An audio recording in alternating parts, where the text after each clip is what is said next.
Well, Nick, people bet on all kinds of things, whether it's winning games, players winning awards, or even coaches winning awards. That's right, the coveted Coach of the Year award. There's a new leader in the polls. What do you have on this? Yeah, and it's none other than Detroit Lions head coach Dan Campbell. He's done by kneecaps. He's going after the trophy case now. Keith Skyver at sportingnews.com had a piece about this.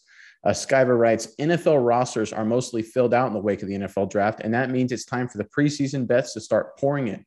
One of the most popular early bets has, somewhat surprisingly, been the Lions' Dan Campbell for Coach of the Year. Campbell's entering his second season with the Lions, who finished last year 3-13-1 with a roster that had holes all over the place. The Lions picked second in the draft this year, selecting Aiden Hutchinson before trading back in the top 15 to grab wide receiver Jameson Williams. Campbell, who was initially at 60-1 odds to win Coach of the Year this upcoming season, has jumped to 25-1 odds at Caesars Sportsbook. According to Max Meyer, Campbell has raked in triple the tickets of any other candidate within Caesars. All right, Mai. So obviously last year, the Lions were kind of a feel-good story as they were, in a lot of close games until they finally were able to win a game, beating the Minnesota Vikings pretty late in the year. I mean, is this a sign of more momentum in Detroit that bigger things are coming for the Lions? I kind of think so because I, as a Baltimore fan, remember playing the Lions last year and we beat them real easily. It wasn't even close. They didn't get a NFL record-breaking 66-yard field goal to win the game. That didn't happen.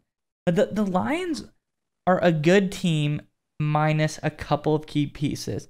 Obviously, they're lacking in the quarterback department. Jared Goff is serviceable, but I would not say that he's like a star player. But he's a serviceable piece in that offense. But outside of Goff, it's a pretty great offense and now defense. Frank Ragnow at center is a beast. They've added, they have Sun God as a receiver. They added Jameson Williams at receiver, TJ Hawkinson at tight end, DeAndre Swift at running back. Now with Hutchinson on the defensive side of the ball, this team can win some games. And I think if you're Dan Campbell, you pump your team up, you keep doing your same routine that you've been doing that's made everyone fall in love with you, and you win a couple more games this year, you're a shoo-in to win the Coach of the Year. Yeah, and I think an X factor all this is the wide receiver Jameson Williams from Alabama, who they traded back up in the first round to get. Williams obviously got injured in the college football playoff. Otherwise, he may have gone even higher in the draft.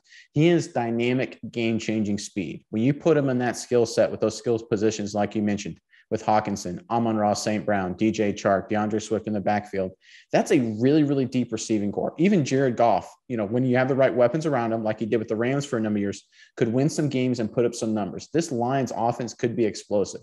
And the Detroit Lions, to their credit, while they didn't go after quarterback in the draft, they recognized that their front four needed a facelift.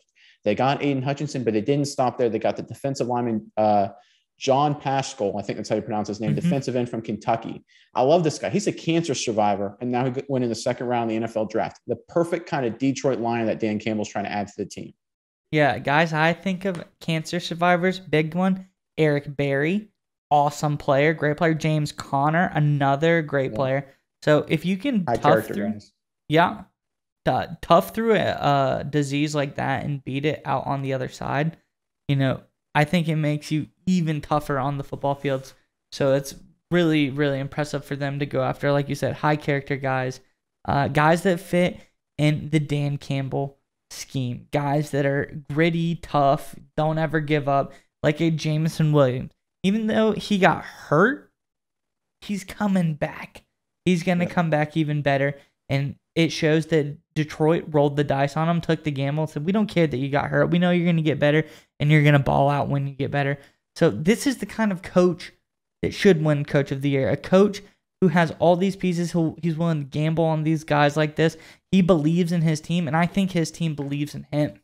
Yeah, and you talked about the belief. Last year, obviously, that belief got him in a lot of close games. But I think people forget the Detroit Lions had a brutally hard schedule in 2021. I think they had the sixth toughest schedule overall. This year, according to where it sits right now, they have the fifth easiest schedule. Their division got a lot easier. The Bears are in a rebuild. The Packers got a little weaker. The Vikings are getting older. They're matched up against the NFC East, which is pretty weak with teams like the Giants and Washington. So the stars are kind of aligning here for the Detroit Lions and Dan Campbell to have a really nice season. And I guarantee you this, if they get to 8-9 wins or at least in playoff contention, Dan Campbell's a shoo-in for Coach of the Year.